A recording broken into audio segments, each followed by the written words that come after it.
Hello and welcome to today's webinar. Cosmetics Business is very proud to welcome Aline Moreira de Souza, Research and Technology Manager, Sun Care at Croda, Hannah Critchley, Head of Marketing, Skincare, also at Croda, Karen Ho, Co-founder and CEO at Gravel AI, Alain Dijkstra, Founder and CEO, Nuon Medical Technologies, Angèle Gazon, Global Product Manager at Solabia Group, and Crystal Goodman, Head of Product Innovation at THG, who will all be offering insight into the blazing hot topic of sun care protection. Please use the chat function to ask any questions you may have, which will be answered at the end.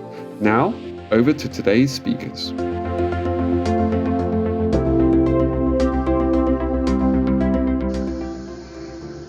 Hello everyone, my name is Hannah Critchley and I'm the Head of Marketing for Skincare at Croda Beauty, and I'm joined today by my colleague Aline Souza, who's our R&D Manager, and we're going to talk to you about how different formulation strategies can help meet the demand for safe, effective UV protection. Enhanced awareness of the impact that sun exposure can have on the skin has driven demand for high-performance protection products, and you can see from the graph on this slide that the amount of new products launched globally have seen a steady growth in those promising SPF 50+. The challenge for formulators is in achieving such high SPFs without compromising on the sensory attributes of the formulation, as consumers want to protect their skin with formulations that still feel nice. And there are a number of formulation strategies that can help facilitate that, which myself and Aline will be exploring during our presentation today. We'll start by looking at SPF boosters. SPF boosters can maximise the performance of UV filters. They can help minimise cost, they can help you adhere to usage level restrictions, they can help improve skin feel, transparency, and also reduce the level of contact on the skin. They can boost SPF through different mechanisms, and some of those are shown on the screen here. So whether that's through improved film formation, increased UV scattering, or rheology modification, which can help give homogeneous dispersion of UV filters in the formulation. Another critical choice in developing sun protection formulations is around which UV filters to choose. Croda offer a range of inorganic titanium dioxide and zinc oxide UV filters consisting of powders, oil-based dispersions and water-based dispersions. The choice of UV filters can heavily influence how you formulate with them, but I'm going to hand over to Aline, who will talk you through that in a little bit more detail. Thanks, Hannah. I will cover today a range of topics, but due to the time, I will cover just the top line, but please feel free to contact Croda and we can dive in the topic of interest. So let's start with where we should add the UV filters into our formulation. So Hannah, as I already mentioned, we have a range of titanium dioxide in oil carrier or water carrier or powder. So understanding where we add the filters in the formulation, it's quite important to achieve stability and high performance. So let's start with the first row, where we have the water and oil formulations. So the first example shows the addition of oil-based dispersion, which can be done in the oil phase or post-emulsification. The second example shows that water-based dispersion can be added to the internal phase. However, these tend to be slightly difficult to stabilize. The third example shows the addition of dispersion into both internal and external phase. And this example brings stability and great SPF performance because you can add a higher loading of the solid into the formulation. So now going for the second row, where we have the oil in water formulations. The first example shows the addition of a water-based dispersion, which can be done in the water phase and post-emulsification. The second example show that oil-based dispersion can be added in the internal phase, and these bring no stability issues. The third example shows the addition of the dispersion in both internal and external phase, and once again we can achieve a greater synergy and also an addition of high loading, solid loadings.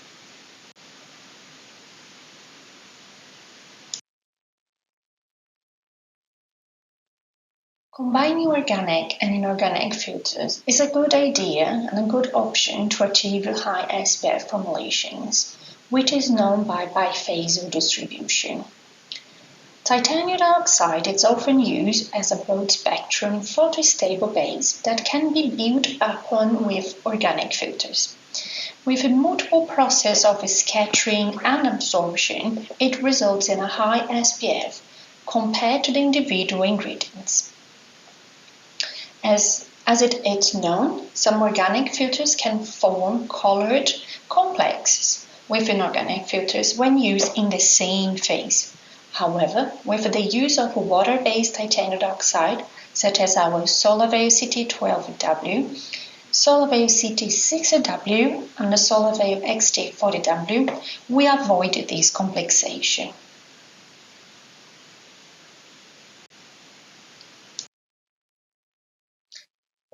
To exemplify the biphasal distribution concept I just presented, we created 3 oil-in-water formulations. The first one contained organic filters, octocrylene and BEMT. The second one was formulated with 2.8% solid content of Solavail CT6W, and the third formulation was formulated with both organic filters and inorganic filters.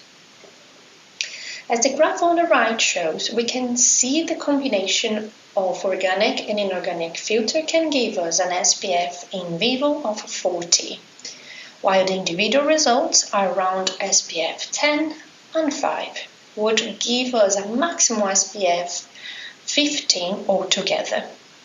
This test shows the benefit and the synergy once we use organic filter into the internal phase and the water-based titanium dioxide at the external phase. During our recent researches, we confirmed that SPF is not only dependent on the UV filter, and the right selection of all the formulation ingredients are critical to achieve a high performance. The conventional approach, as can be seen on the graph on the left, as we increase the amount of the UV filter, the higher the SPF we achieve. However, with our recent research, it was observed that emulsifier and the formulation structure have a significant effect on the performance. On the graph on the right, it shows the use of the same UV filter at 15% titanium dioxide water base, and the only difference in the formulations is the emulsifier. For the same UV filter level, in vivo SPF span from 15 to 40, reassuring that the choice of the emulsifier is of a significant effect. As part of the research done, I'm bringing today some snapshot of the water and oil emulsifiers tested. The graph on the top left shows 3 different water and oil emulsifiers and the SPF achieved when used with different waxes. We can find SPF from 15 to 42, showing how the emulsifier and waxes can impact the structure of the formulation, therefore impacting the formulation performance. When we correlated with the rheology, we identified that formulation's rheology at spreading had 99.9% probability of correlation between in vivo SPF, reflecting that viscosity of the formulation at spreading is more important than viscosity at rest. With this knowledge, the formulator can develop fluid formulations with increase of viscosity at spreading to guarantee a high SPF performance. Whitening is a real concern when formulating with mineral filters. So we studied 6 different emollients, as shown in the table, used in a water and oil emulsion as a single emollient. Solar Veil Harmony, our titanium dioxide, was used at 15%. And this is an intermediate particle size which protect against both UVB and UVA region. We tested viscosity, whitening, both visual and instrumental, and SPF in vitro. The emollients show a significant impact on viscosity, as can be observed on the graph on the right, having Alamol HD as the lower viscosity and Cralamol DPID as the higher viscosity. For the whitening index, we can identify 2 groups. Group A as the lower whitening and Group B with a higher whitening index. On the visual results, we can see that Lipolami, part of the Group A, show lower whitening compared with Crodamol DTCC, which is part of Group B.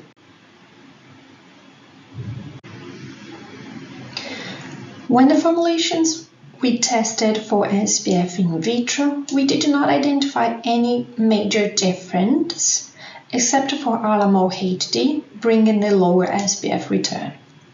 When all the results were combined, the correlation showed Lipolam, Crodamol OSU, and Crodamol PMP are the emollients that most decrease the whitening in formulations. As a conclusion of this study, we can confirm that the choice of the emollient can increase or decrease the whitening of mineral formulations. I will hand over to Hannah so she can summarize the presentation of today. Thank you. Thanks, Alini. I realise we've covered a lot of topics very quickly and given a real top-line overview of that. So as Alini mentioned, if you'd like to find out any more information, please contact us and we'd be more than happy to share a lot of the research that we've conducted to get to this point. But as a quick reminder, this slide summarises the topics we've flown through today, from SPF boosters and UV selection, considering which phase the UV filter sits in, through to the impact of chassis ingredients like emulsifiers and emollients, and the impact these can have both on the SPF and the sensory performance of your sunscreen.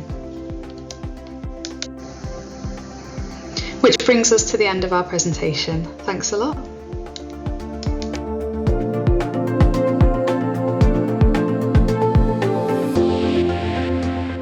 Hello, I'm Karen. Very nice to meet you. I'm the co-founder and CEO of Grapho AI. Today, I'm going to introduce you to 5 tools on our platform that helps you deeply analyze sun care trends. Let's begin. The first tool is Ingredient Trends. This is a tool that allows you to analyze the fastest growing ingredients in sun care in UV filter. So here, select UV filters in ingredients type, and here you can select the application. I have selected sunscreens here, and select Europe. You can see that we have detected 3,666 sunscreens new product launches in the last 6 months, and this is the number of existing products in the market. What we are doing here is that we are comparing the chemical composition of newly launched products in sunscreens versus existing products in the market. So you can see which UV filters are trending up in adoption. So now this is the list of all sunscreen filters, UV filters. This ingredient is used in 54% of existing sunscreens in the market, but it is used in 64.4% of newly launched sunscreens in the market. This adoption rate versus its adoption rate in the existing market products represents a 19.3% growth in the adoption of this ingredient. Now, you can scroll through to see, for example, octocrylane, huge decrease in adoption. And another one, for example, these are all decreasing. I'm sure you know this already. So some regulatory changes were implemented by the EU. So now let's say you're interested in, you can click here, or you can go to our second tool, Market Deep Dive.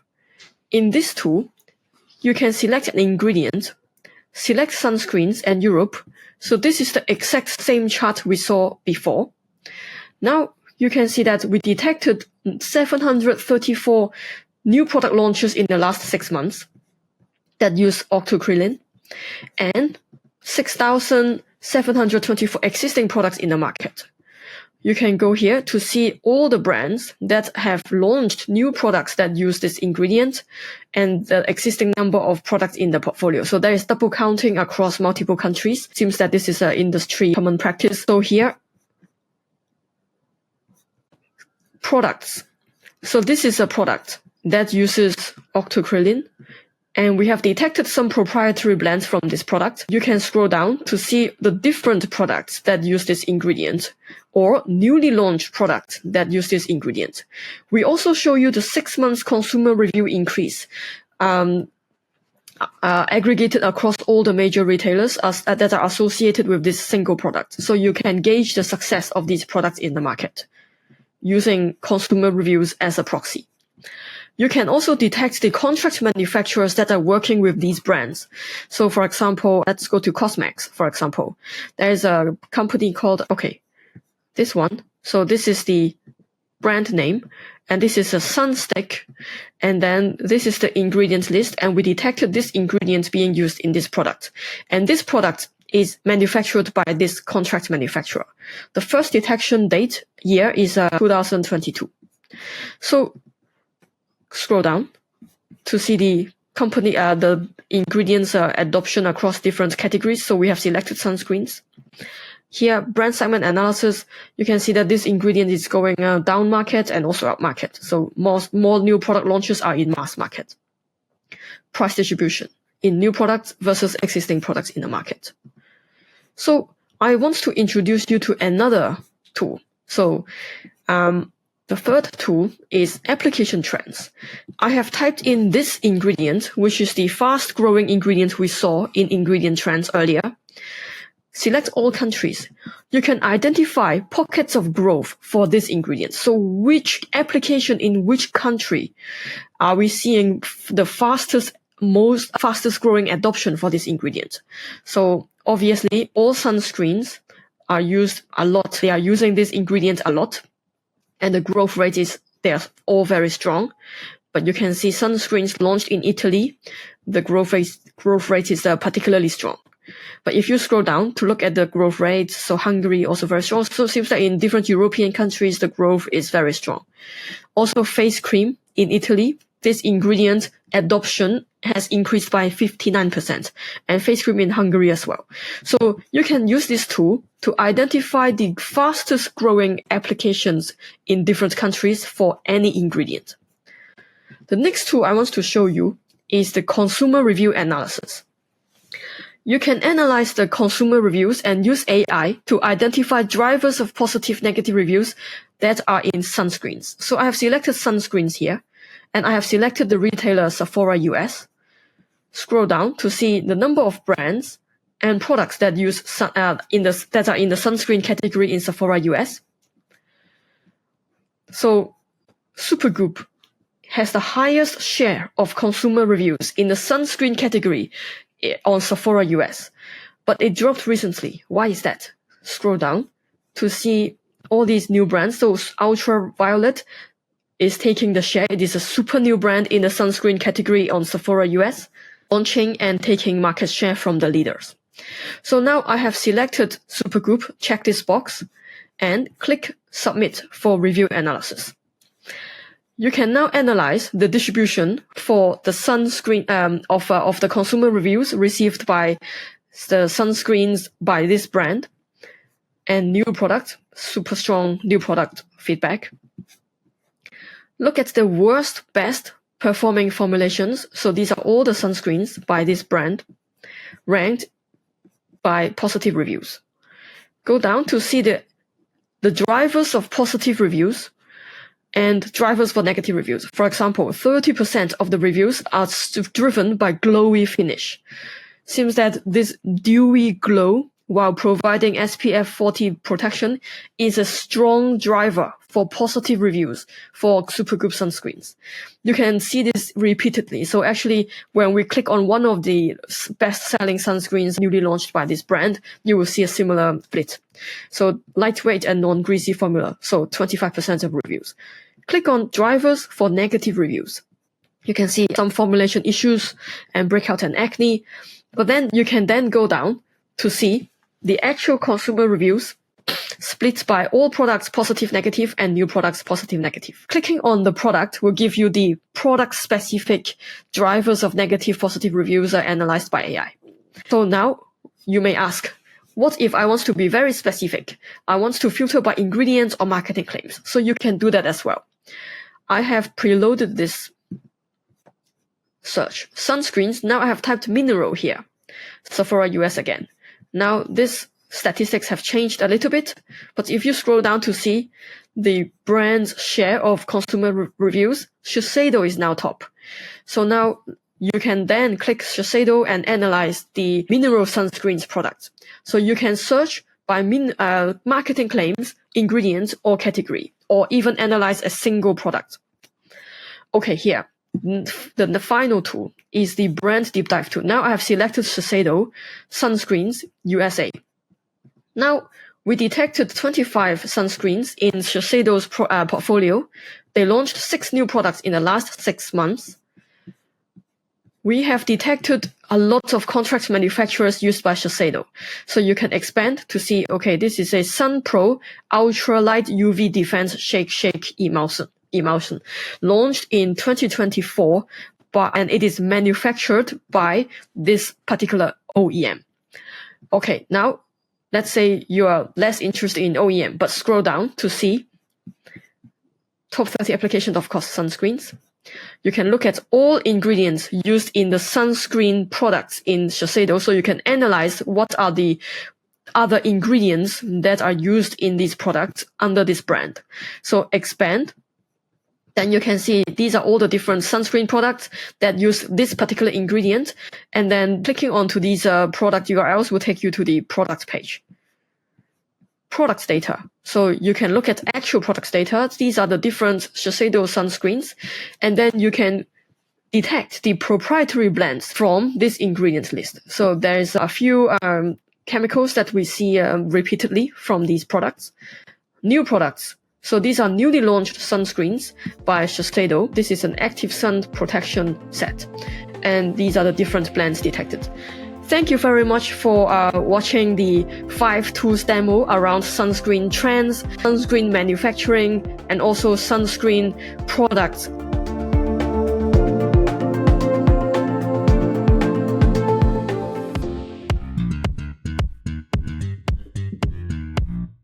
Hello again, welcome back. We're very happy to have you. Could you give us a quick personal and brand introduction, please?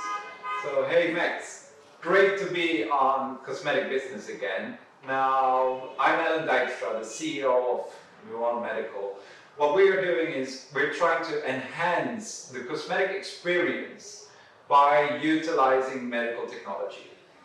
So that's what we're going to talk about today. Yeah. Excellent. So, as you know, we're focusing on the sun care at the moment. With the changing landscape of the sun care, how do you see customer expectations evolving when it comes to sun care products, especially when it's people prioritizing, let's say, skin health and clinical grade efficacy? So what we see definitely is what we see overall beauty experience is a personalized approach, a very personalized solution to the cosmetic cream or the cosmetic appliance that you're trying to put on your skin.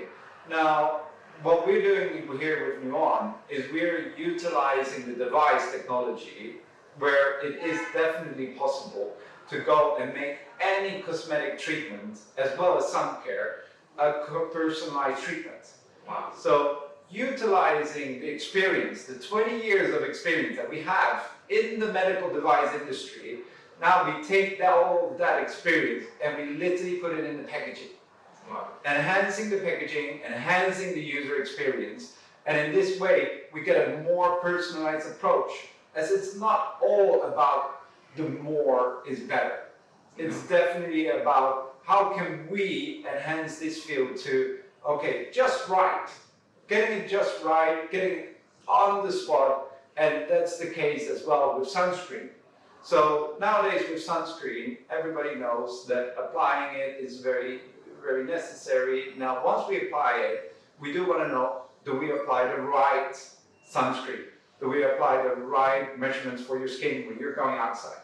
Now, what we're doing with Nuon is we not only make that visual, but we also make it enhanced. So that overall experience is definitely something that we stand for, where we enhance the cosmetic industry to now give the consumer the tools to not only diagnose did they apply it right, but also enhance the method that they apply it. So device enhanced SPF application question basically. What role does that then play in the device applicator or enabling for the integration solution? Basically playing a role in the effectiveness of SPF formulation. Yes. So I see you have something. Exactly. Here. That's why we put that huge screen here next to you. Okay. But don't worry, it's not something that everybody needs to carry around. Good. I actually have the solution here next to me. This is our pocket version. Yeah. We make it square, round, any shape or form. But this is a magnified version. And I'm on the TV here. What I'm doing here is exactly what we just discussed. So this is just a run-of-the-mill SPF. SPF. I'm going to try it, and I hope you can see it, everybody. This is just some cream, right?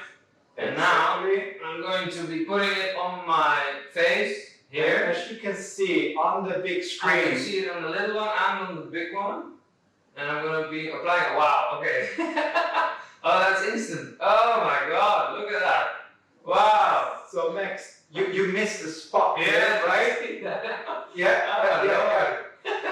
So can you show our viewers how it looks directly when you look into the camera now? So if I look into the camera, you see nothing on my face. I take it right, there's nothing. I can't see anything there though. So, and as you can see on the screen, it is one side of my face is completely darkened and black, and you can see where you've actually applied it. So Max, it isn't black though. It is the reflection index of the sun that we now show onto the device itself. Wow. Okay. So what makes it visual to see, okay, did I apply enough, but not just enough, did I apply everywhere on the right spots of my face? And me having 2 kids myself, I can tell you that the moment they see a swimming pool, there is no way I can go and sit them down and say, hey, let's apply some sunscreen to your face. Now literally we're gamifying the experience of literally drawing on your face, making sure you don't miss a spot in this type of user interaction. Now this is what Nuon stands for. We literally enhance the cosmetic experience, and what we have done here is we make it visual. We make it visual, what makes it and creates directly that personalized approach to did I miss a spot, gamifying it with your children, and making sure that you're always covered up. Now, one other thing though is, did I clean my face properly? So, not just for covering it up, but also before you go to bed, either we put it in a makeup mirror or you open your makeup pouch and you just take a look, okay, did I really had my face cleansed well before I fall to sleep? So that also goes into our third question, efficacy and experience. This is already an experience by itself, but how important would be balancing the user experience, for example, comfort or sensory or pleasure, with scientifically proven skin sun protection? So a whole new product range. What we have there is, besides just measuring and showcasing that you really apply sunscreen, recent studies there are 5 really good reasons, clinical studies, that showcase that, for example, red light therapy is able to enhance your natural skin's SPF. Okay. So what we do here is that just by applying red light to the skin, we now increase your skin's natural SPF with an SPF 15. Wow. What already makes it a lot retardant for the UV damage that you can get outside. So utilizing now red light therapy together with the sunscreen makes it a very protective solution out there. And these are very recent studies, so it's something that you likely won't see out there in the market yet. Where Nuon stands for is always being innovative, the leader of technologies. Here we have one of the devices. We just put it on top of a sunscreen. What you do is before you apply your sunscreen, you utilize red light, increase your natural skin's SPF, and in that way you have potential also not needing to use the cream even. Because of course in some levels of sun and UV index outside, you not always need to have that SPF 50 directly on your skin. So potentially utilizing just red light, knowing that you're already protected out there. That's very cool. So in a future kind of trend for the sun care in the question, the innovation and trends that you see in sun care, what's to come, let's say? So definitely, as I said, personalization is key. As everybody's skin reacts different onto the sun. You know, I literally become a red tomato sitting out there. I guess Max as well. But knowing what is needed for my skin, just by flipping my phone, either or measuring the UV index outside, now it literally can tell you, okay, applying red light therapy would be sufficient, or now making sure that I take the camera and I see directly if I have applied the right amount of UV protective SPF to my face. So personalization, I would say, is this next year's approach to sunscreen, as nobody's skin is the same. Well, thank you very much for the time, Len. I think we have it. Look forward to the next one. Thank you for being our model today. Today I would suggest still to apply the other side. I'm going to do that now. But take this one. It's a lot easier to take around. It is. Have a great day. And everybody, I'm looking forward to tell you more about how Nuon can enhance your cosmetic experience. Thank you and have a great day. Thank you.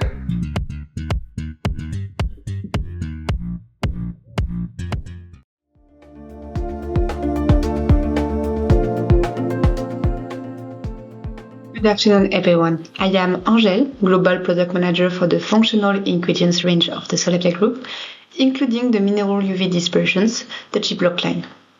Today, I would like to focus on the major developments in the sun care market, the challenges that we face as formulation specialists, and how we at Solapia have developed an innovative solution to address these issues. The global sun protection market is booming. In 2024, it is estimated to be worth almost $15 billion. This momentum is driven by an increased consumer awareness of the dangers of the sun, but also by fast evolving consumers' expectations. Today, consumers no longer want a product that protects. They want a product that is natural, safe, effective, and above all, pleasant to use. Here are a few figures to illustrate this trend. Almost 90% of British consumers say that they fear skin cancer drive them to use sunscreen products.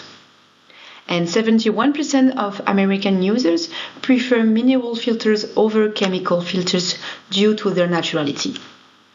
And this preference is not insignificant. It reflects the desire to go for more natural, more efficient, and more transparent ingredients that are kinder to the skin and to the environment. But there is a paradox. Despite this awareness, application habits remain very inadequate. The recommendations are clear. You should apply 2 mg per centimeter square of product and reapply it every 2 hours. But in reality, very few consumers follow these instructions. Why? Because the texture of the product is often unpleasant.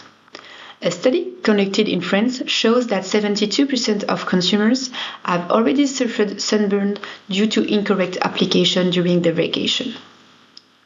This is where the real challenge lies for formulators: how to create a product that provides effective protection while being pleasant to use. Let's start with the performance.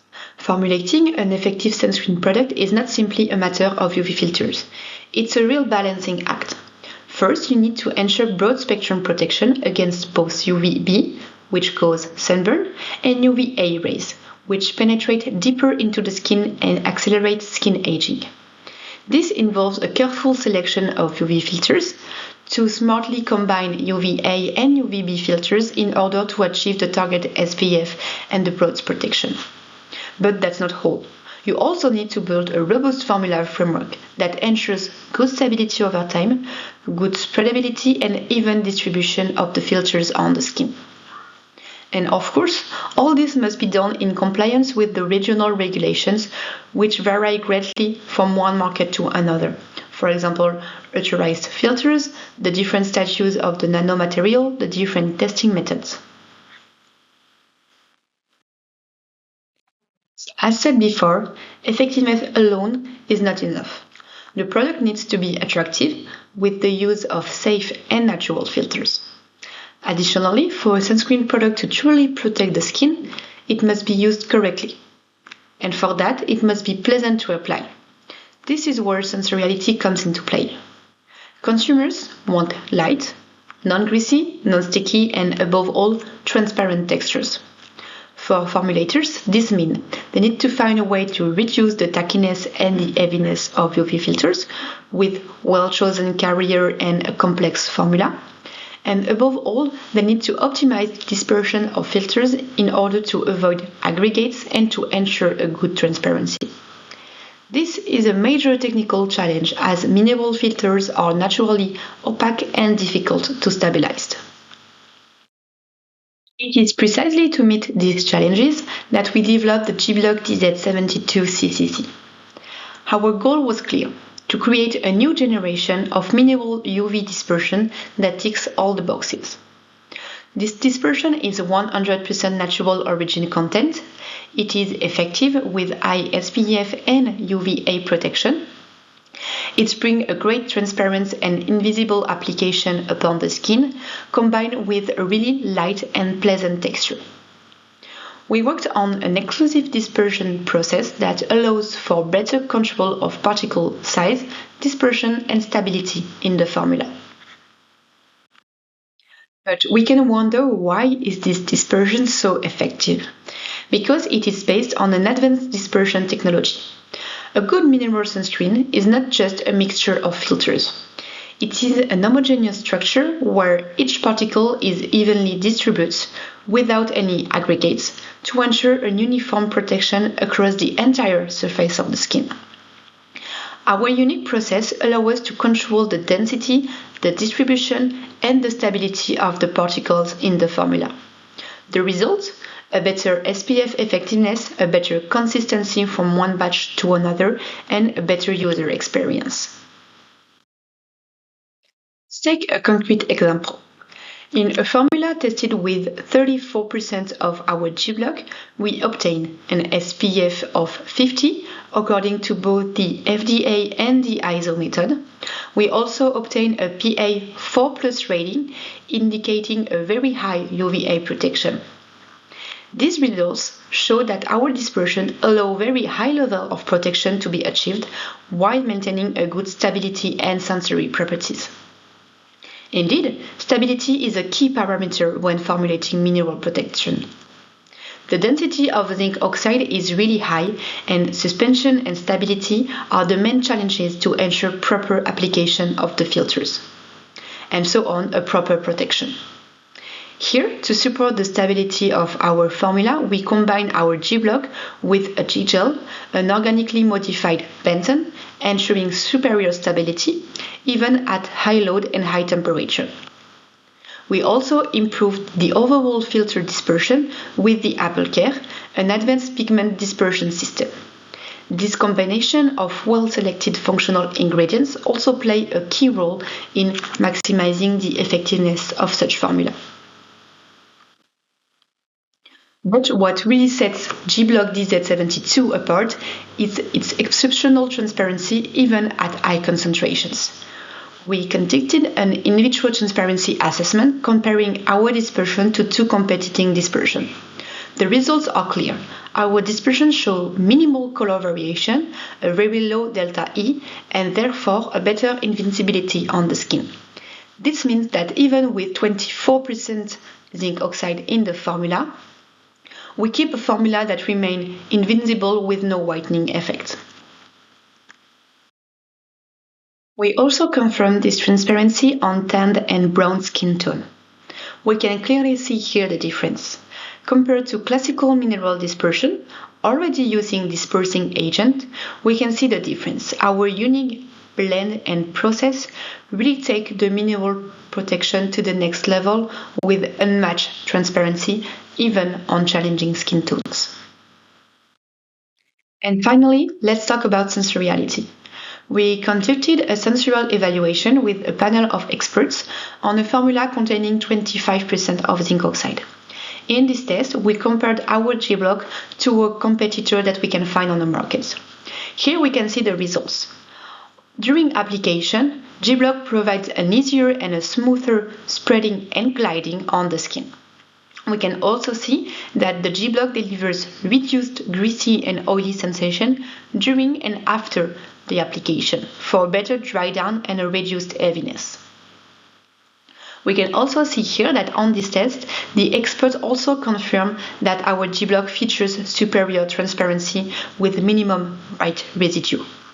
And finally, we can see here that our product improves the sensory of the formula with less tackiness and sticky feeling on the skin for a more comfortable protection.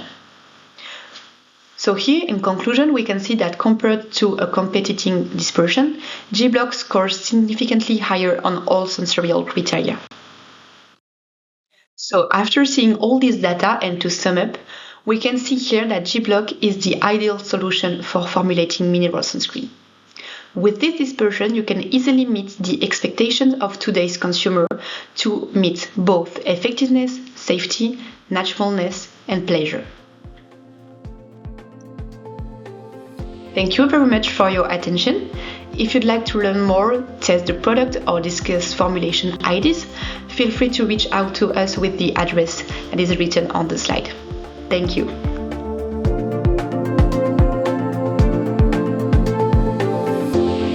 Hi, I'm Crystal Goodman, Head of Product Innovation at THG Labs. Sun care has been a huge focus for us recently, and the following presentation is a top line of 4 of the key trends and formulation considerations we are looking at. For more data and insight, please download our Sun Care report or get in touch with us. We'll start with our first trend, climate protection, a really important focus for us at THG Labs and the wider industry. As our climate changes, our need and performance expectations are also evolving. Heat waves and increasing temperatures are affecting us and our consumers, and we've seen a big increase in brands seeking sun protection claims across more and more products. And we see sun care as a necessity that should be accessible to all. Our next challenge is creating climate-friendly formulations, both in terms of product performance in increasingly warmer, more humid environments, and also with our ingredient choices. For active outdoors, SPF 50+ is by far the most popular protection level our brands are looking for. Long wear protection and water and sweat resistance is becoming standard, and we are looking into advanced adaptive technologies, ingredients that repair gaps in protection caused by friction, and film formers that prevent the product from settling into wrinkles. This requires precision formulating to balance the benefits with the sensory. In terms of ingredients, Malafira is an emulsifier we've been working with for some time. The appeal is that it brings climate adaptivity. The sensory performance adjusts to humid and dry conditions, so the product doesn't feel too oily in the heat. And additionally, it can protect skin against the damaging effects of pollution. There are so many innovative, sustainable ingredients for us to select for sun care and formulations. Plant sea stem is one of the latest biotech ingredients to combat photoaging, and it also protects against visible light. We feel that turmeric is such an ideal ingredient for this climate-related trend, as changes in temperature, i.e. from hot outside to air-conditioned environments, activates receptors in the skin that induces inflammatory cascades and premature aging. Sea Balance 2000 is one of the most exciting ingredients we've worked with in recent years. Upcycled from an invasive seaweed, this is an environmental burden turned into beauty innovation. A cold processable emulsifier which has great benefits in sun care formulations, reducing white cast and improving both sensory and dispersion.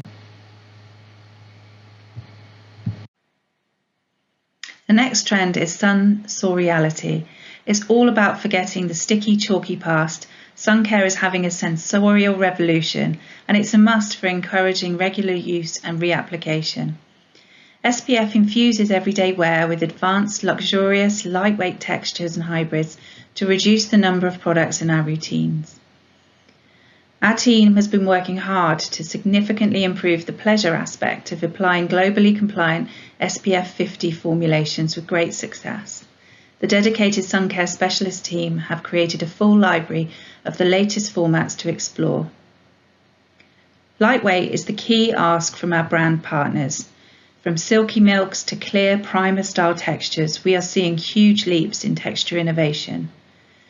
Creams still dominate the market, but drops, serums and mists are booming, inspired by Japanese and Korean textures. Ultralight and biphasic mists encourage reapplication throughout the day, and sticks offer touch-free application on the go. Interestingly, the sun care market hasn't been touched by digitalisation to the same extent as other beauty categories, with 73% of purchases still being made in store. This offers consumers an opportunity to try new formats and experience textures.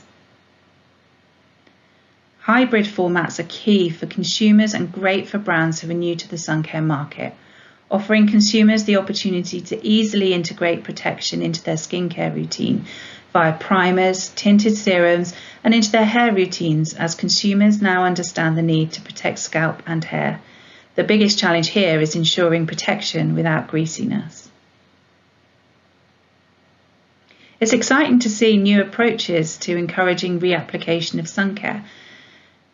Products such as patches like beams under the spotlight UV detection stickers start off transparent and darken in bright sunlight, so you know if you're exposed to UV and it's time to reapply SPF. Our next trend is the wellness wave, which looks further beyond the purely functional aspects of sun care and brings in more holistic wellness to this category. One of my favourite trends at the moment is joy care, which puts pleasure and emotional benefits at the heart of innovation. Think joy-boosting actives, stress-busting botanicals and functional fragrances that enhance mood. We've been exploring this within skincare for some time, and it's now emerging in hair care. We see a big opportunity and plenty of ingredients to bring this joyful element to sun protection.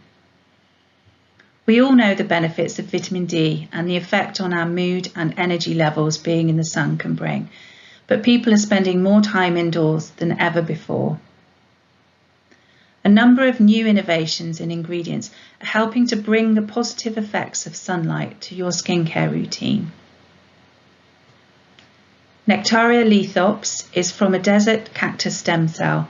It optimizes skin microenvironment by maximizing use of light and improving water levels in the deepest layers of the skin, while increasing the synthesis of vitamin D for plumped and dewy skin.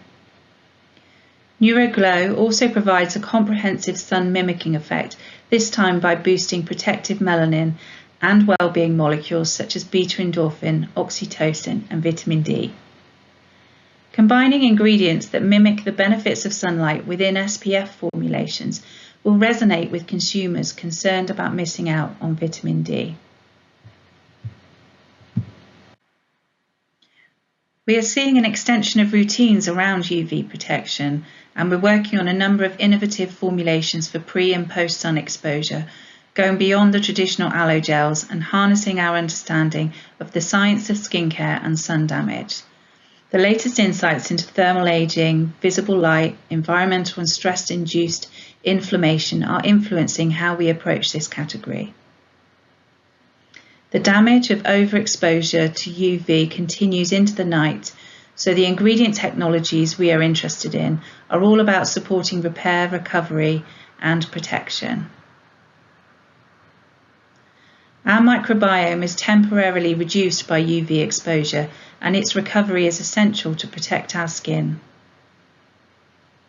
Vitrus have created Photobiome to help our microbiota photoprotect itself and counteract the photoaging process in the skin, stimulating the release of our own photodefense molecules, which are called solar postbiotics. These protect the microbiota and our own skin cells during solar radiation. Photobiome offers visible results on hyperpigmentation, firmness and elasticity. Light money reduces ROS in cells post-UV exposure and helps counteract hyperpigmentation, improving brightness and radiance. Lumices activates light receptors known as opsins in the skin to help skin prepare for future solar damage while repairing post-damage like hyperpigmentation. Photosomes use photolyase enzymes found in blue-green algae to protect and repair DNA damage. New skincare-inspired routines around pre- and post-sun exposure include pre-sun primers, cleansers that remove SPF post-exposure, and overnight recovery products that support DNA repair.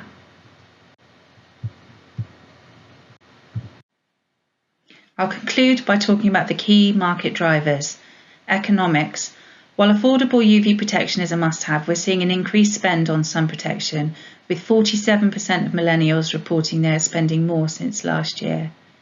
Multifunctional formulations such as hybrids, primers with SPF, colour cosmetics with sun protection, and key additional claims such as hydration, barrier protection, radiance, and photo damage appeal, saving money on multiple formulations.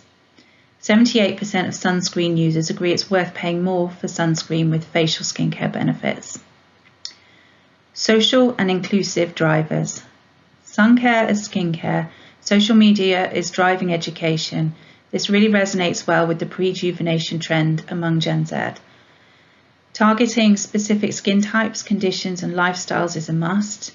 Reducing skin whitening and SPF formulations, although challenging, is rapidly improving, as are the emergence of tinted SPF products across increasingly wider skin tones. The prevalence of skin conditions such as sensitivity and acne is also growing, and formulating skin-compatible, non-greasy, lightweight products for these consumers is a priority. In terms of demographic, Gen Z-focused SPF brand Serious Shade commissioned research which highlighted that 63% of Gen Z don't wear sunscreen daily. As for men, nearly 39% of men seldom or never use sunscreen, according to a survey of Americans by Advanced Dermatology, and only 18% use it regularly, versus 43% of women. Often the texture or oiliness is cited as a reason for them not to wear it regularly. Environmental. As well as pushing more sustainable solutions forward with purposeful product development, we also need to consider how climate change is affecting consumer needs and experiences of sun protection formulations. Technology. The sun care category is improving at pace to ensure elevated consumer experience via new textures, packaging, sun boosters, and sensorial ingredients. The most important element of sun protection is awareness of reapplication rates to ensure that consumers are as protected as possible. We need to make sure it's convenient and easy for them to do so. Market competitiveness. Dermo brands are still leading, but we are seeing many more skincare, hair care and colour cosmetics brands adding sunscreens to their products as important additional benefits. Prestige and premium are growing as consumers elevate the importance of sun protection in their daily routines, often willing to pay more for sophisticated formulations. Thank you.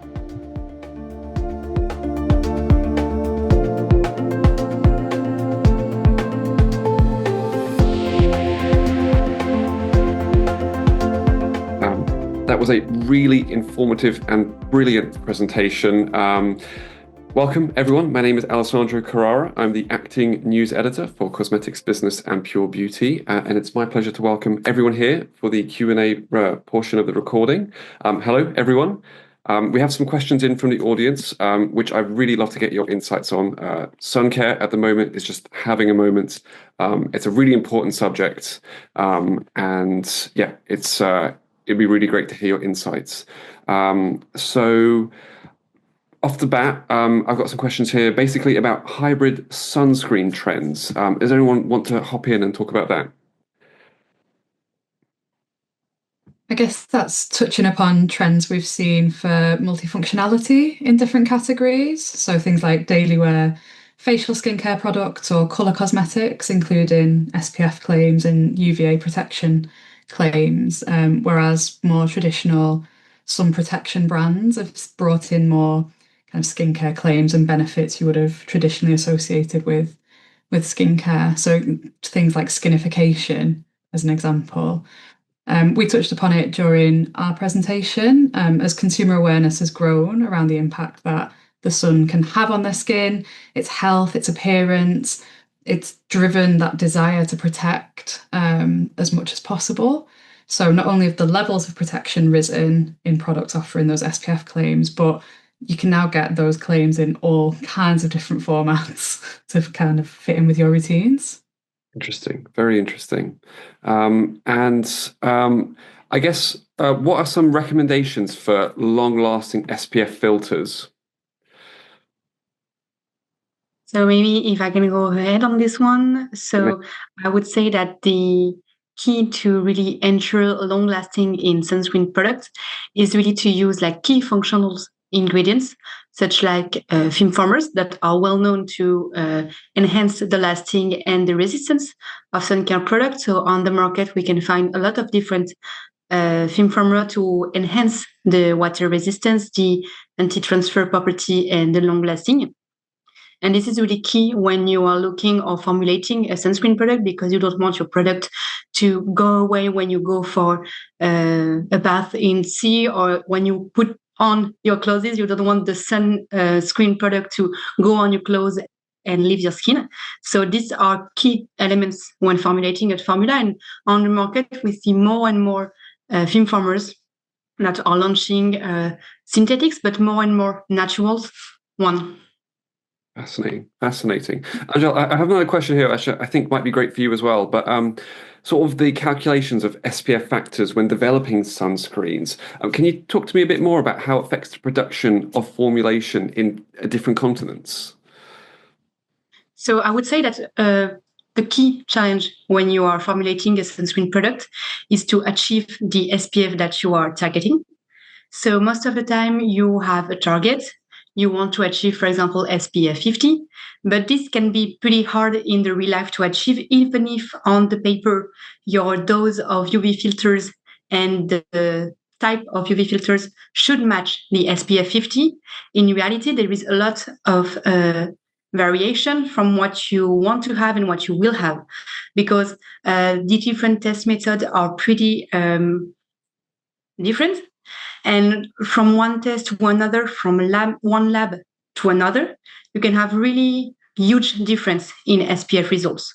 So this is a really key element. So you need then to use product that will bring consistent protection from one batch to another. Either it's on the lab, on your bench, or in like large scale production. So it's really key to have ingredients that are like homogeneous, well dispersed, to ensure that you will all the time have the same quantity of UV filters in your formula, but also on the skin of consumers. That's it. The chassis can play such an important role in the level of protection that is possible to achieve. So most UV filters will give a guideline of the level of protection offered, kind of depending upon inclusion level. But I think as touched upon, there's so many other elements within that chassis that can influence the SPF then achieved, that it's a really good starting point. But yeah, it's the extra validation we can do through in vitro testing and again with in vivo testing to support those on-pack claims, which can help build that confidence. Brilliant. I've got a question here, which I'm quite interested in about innovative ways to boost SPF levels. Aline, maybe one for you. Yeah, sure. This is a quite good question, and that matches quite well with our last 4 years of intensive research. So when we think about SPF boosting, we need to think beyond a magic ingredient, right? So from the presentation, we saw that performance on the chassis ingredient, it's quite important, and that can impact a lot the performance. So in our research, we saw that just change the emulsifier, for example, we can go from an SPF 20 to an SPF 45 with the same level of UV filters. So that it's a very, very good new information we have around that now we can prove with SPF in vivo. So that it's quite as well interesting that we could relate it with the rheology at spread. So that it's also important to understand that high viscosity that we normally had that information that high viscosity it's always given a high SPF, but now we know that the rheology at rest doesn't really correlate as much as the rheology at spreading, which is the time that really has the formulation on the skin. So it's easy to understand that boosting formulation can be achieved by the choice of emulsifier, the choice of waxes, the choice of the emollients you use, and also correlate with rheology at spread. Fascinating, very fascinating. I think the formulation side of things is so interesting. Particularly, I'd love to hear maybe from you, Crystal, a bit more about the microbiome. We love the microbiome of the skin. And talk me through maybe some of the best ingredients which can protect the microbiome of the skin in SPF. I think it's a really interesting question because we've seen kind of some debates around, what is the influence of the UV exposure on the microbiome? And we've seen some prebiotics that have data on improving the diversity of the microbiome as it recovers, and others, such as photobiome, work with the microbiota to encourage them to produce more of their protective solar biotics in response to light. As I said, there's been some debate about whether the microbiome is entirely wiped out by UV or whether it's just impaired and just kind of reduced. But either way, we see that, the microbiome is really our first level of defense. And we're naturally armed by very helpful bacteria that defends and protects our skin against UV damage. So using ingredients that have known data to encourage the recovery or the optimum working of the microbiome in a UV formulation is fantastic. So that combination of effectively prebiotics and sun care protection really does give our skin the best chance to avoid damage. Definitely. It's a tricky balance because you need the SPF to protect against the UV, but you also want to protect the skin as well. So yeah, I think very interesting. I've got a question for anyone who wants to hop in, really. So SPF 100, what are your thoughts on it in the current market? Anyone want to step in, or whoever wants to share their thoughts? I'm happy to step in on that one. It's challenging enough to get a very beautiful sensory with SPF 50. I think, the amount of extra filters that you would need to use to get towards an SPF 100, for example, will be a very, very difficult ask in terms of formulating. I know there are some brands that have already met that, but I'd be interesting to hear if anyone else has any thoughts on how best to get to SPF 100 without really affecting that consumer experience. Sorry, go ahead. I think that just quickly commenting on that, I think that it's more for achieving very high SPF, you really need to think on the overall formulation, that it's critical. Some, like you mentioned, some regions achieved that with a nice sensory, so that is a multi-direction on the sun care, not only the UV filter. So like I mentioned before, emollient, emulsifier, wax, everything, it's going to play a massive role on that. Brilliant. Angel, I feel like you wanted to step in as well for a moment there. Yeah, so I do agree with Crystal on the sensory part. We know that like SPF 50 and 50 plus are already challenging in order to achieve this super high protection while still being not too heavy and not too greasy, because we all know that UV filters bring heaviness and stickiness in the formula, so it's already challenging. And for SPF 100, you will need to put so much UV filters in terms of quantity, either they are mineral or chemical, that it's really a key challenge. But also that from like, for example, already in SPF 30 and SPF 50, you don't have so much difference in terms of UV that are absorbed and reflects. So from SPF 50 to SPF 100, you have even smaller difference. It's like 1%, something like that, difference of UV. So at the end, in terms of like final benefits for the consumer, it's not so much of a difference. So in my opinion, I will be really interesting to test SPF 100% product, but I don't think that there will a real benefits. Yeah, and there's some markets where that's not even an allowed claim. Based on regulation. So again, that's always worth bearing in mind in terms of your target consumer and what is allowed within those markets. That is very interesting. I didn't know that myself. That's very interesting. It does sound like a lot more effort than it's actually worth, really, to get to that 100. Even though it sounds nicer, I think, yeah, I hear what you guys are saying. And at the moment, in terms of, there's a lot of conversations happening within the beauty industry in terms of sun care protection and safety. But I'm just thinking in terms of accessibility for consumers. Why are there such price variations between SPF products and the brands of SPF? Anyone who wants to hop in and answer that, I'm very interested to hear. I think the same question can be asked of many categories across beauty, to be honest. In most instances, you're paying more for the brand, the packaging, everything that goes into that finished good. Obviously, in reaching higher protection levels, your formulation costs are probably going to be a little bit higher because you're going to have greater load-ins of UV filters and things to optimize that level of protection. So there's an element of that, but also just in light of usual approach to market, in most instances, you're probably paying for the brand as much as you are the performance on skin. I think also the amount of efficacy testing you need to do for a global formulation. Absolutely.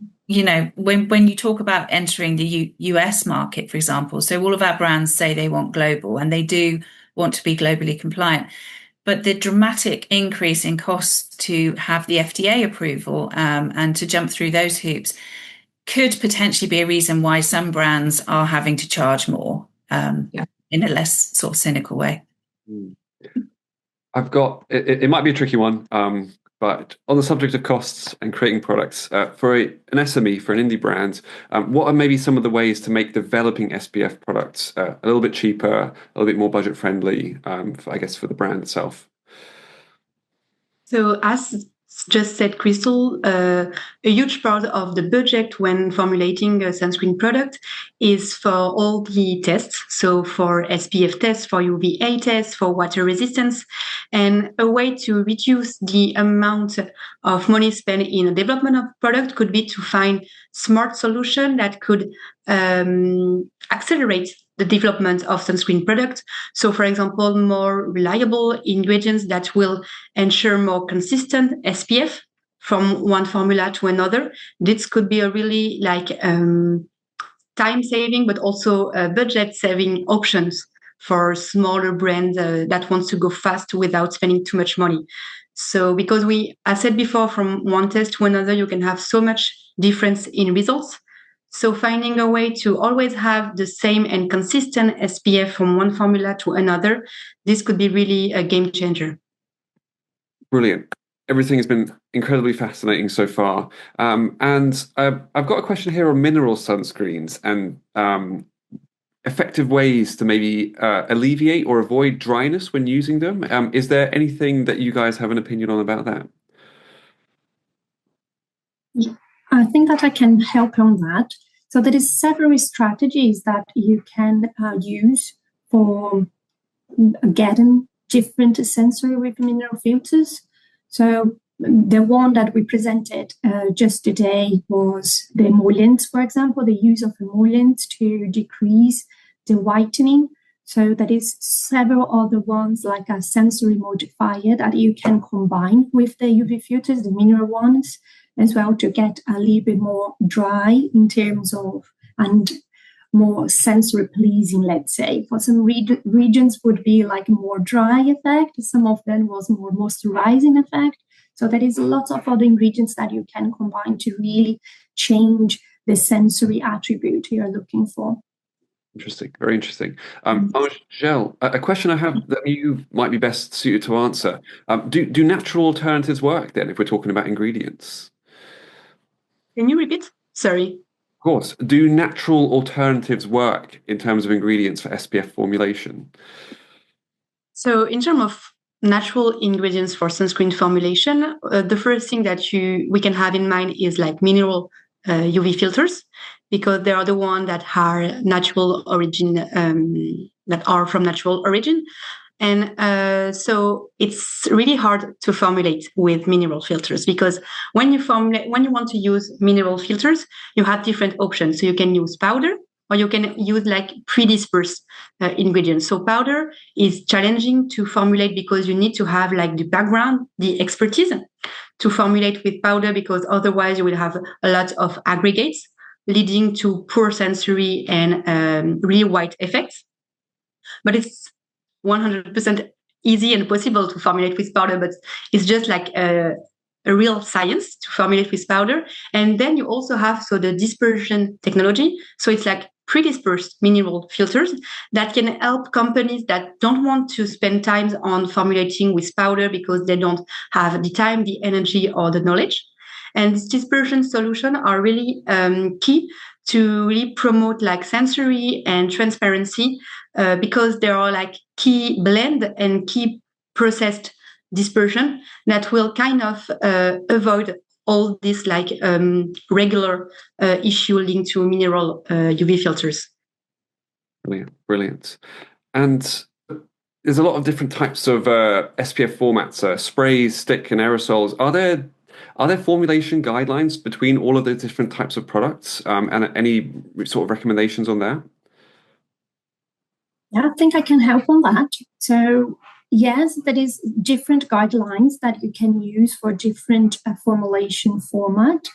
The most conventional one is emulsion, right? Water in oil or water in oil in water. So both emulsion is quite more used. But we have stick formulations that it's really growing in the market. So which is a different approach of formulating of sunscreens on that. So you can actually use different ingredients, for example, some waxes with non in background of boosting effect. So for example, for a stick formulation or emollient that improve the great film formation, so you can have a greater performance. You can also use both in an emulsion and a stick, and as SPF booster that works via scattering of the light. So each formulation would require a different strategy to formulate indeed. Very interesting. Yes, I agree with Aline, and also a key difference on like the key requirements for the different formats. So all the time when doing sunscreen formulation, one of the key challenges is stability, and especially when you are formulating minerals, because zinc oxide and titanium dioxide are really heavy and tend to fall at the bottom of your formula if it's not well suspended and stabilized. So for like a lotion or an emulsion, the idea is really to find a way to stabilize these UV filters over time. And for example, when you are formulating a stick, the key challenge is to stabilize and suspend your UV filter at high temperature, because most of the time your formula is poor at hot temperature in your mold. And so when it's cooling down to finally have your stick, this is the key moment when you need your filters to be properly stabilized and suspended. So it's different challenges regarding stability that needs to be long-term, but also high temperature, for example, when looking at a sticks formula. Very interesting. Very interesting. And I feel like there's always been a conversation about reef-safe formulas. What are some of the ingredients which are reef safe, and what's sort of the state of that in 2025 in terms of creating reef safe SPFs? I would say there's been a real movement away from making those kind of claims for our brand partners because it's very challenging to prove that your ingredients are ultimately reef safe. Obviously, the list started fairly small in terms of filters to avoid. We do continue to avoid those filters in development, but it's not a claim we would put on pack because I think it's a bit challenging to support from a substantiation point of view. And actually, you know, it's quite controversial, I would say. I think brands are quietly avoiding the key ingredients that have been highlighted or banned by Hawaii, for example. But that is in itself challenging to find alternatives and replacements. So I would say it's kind of the noise has quietened down as far as I've seen in the UK with our brands. That is very, very interesting to hear. Very interesting. And I guess really going to open it up to everyone. Maybe let's do some future gazing at the moment. But what do you think are going to be some of the future trends in terms of SPF formulation and the way the industry is moving, and maybe why it's having such a moment in 2025? So I'd love to hear. Maybe everyone can chip in if you'd like to have a say. I think for me, the key trend will be making the products more and more elegant, playful, fun to use, convenient. I think in terms of, certainly in terms of textures, we're seeing so many more formats from serums to mists to sticks and so on. And I think it's really exciting to see how we can kind of continue at these high SPF levels to really bring, you know, an elegant solution to the skin. And then in terms of ingredients, obviously skinification has been huge within most categories, I would say, but particularly sun care. And I think we'll start to see more ingredients that are improving the emotional well-being or boosting vitamin D to kind of bring that kind of more wellness umbrella to sun care. Fantastic. Yeah, completely agree. And definitely in terms of those, we've seen flowable formats really accelerate in terms of number of launches. And that can pose a challenge in sun care because getting something that is stable and keeps your filters, you know, optimally dispersed in that system is a challenge. But I completely agree that it fits in with, you know, convenience and ease of application and it feeling nice while you're applying it. And there's so much opportunity. Untapped opportunity, I think, that we can definitely lean into. Very cool. Yeah, and if I may add something, I think that one of the biggest challenge that the sun care market will face in the coming years, if it's not already now, is really all about inclusivity. So being able to formulate sunscreen product that will adapt to all skin tones, because so especially with mineral UV filters, we know that most of the time mineral UV filters tends to bring white effect on the skin, which can be not so much of a problem on like light skin tones, but on tanned, brown, and even dark skin tones, this is a real issue because it brings whiteness and grayness on the skin, and no one wants to have this. So it's really a key challenge to bring also inclusivity into the sun care market and to finally have product that will fit every skin tones.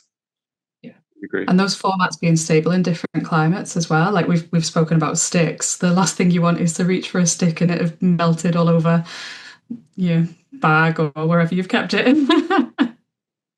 Again, I think that was very important and very insightful. I'm looking at the clock. We are approaching time. I've got one more question, and basically rounding up everything that we've sort of spoken about today.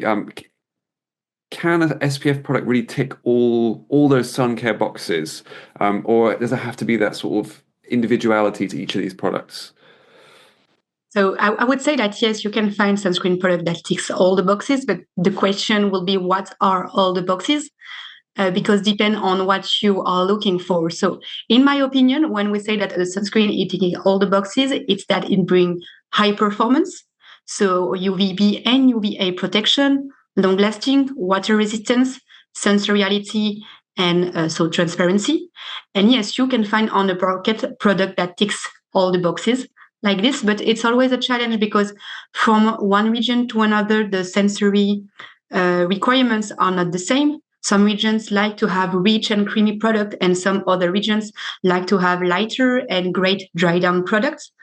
So you will always have some different requirements, but I clearly believe that you already have sunscreen products on the market that ticks all the boxes. Incredible. Guys, I'd love to be able to chat with you for even longer, but I think that's all we have time for today in terms of the questions. I'd like to say a massive thank you to everyone who's joined us today. If we didn't have time to get around to all of those questions or your questions, all the information has been shared with everyone here, and they will be in touch accordingly. I'd like to thank everyone for their insightful commentary and responses to the questions, as well as everyone working hard behind the scenes to make this webinar happen. And thank you again, everyone. Thank you. Thank you. Thank you. Thank you.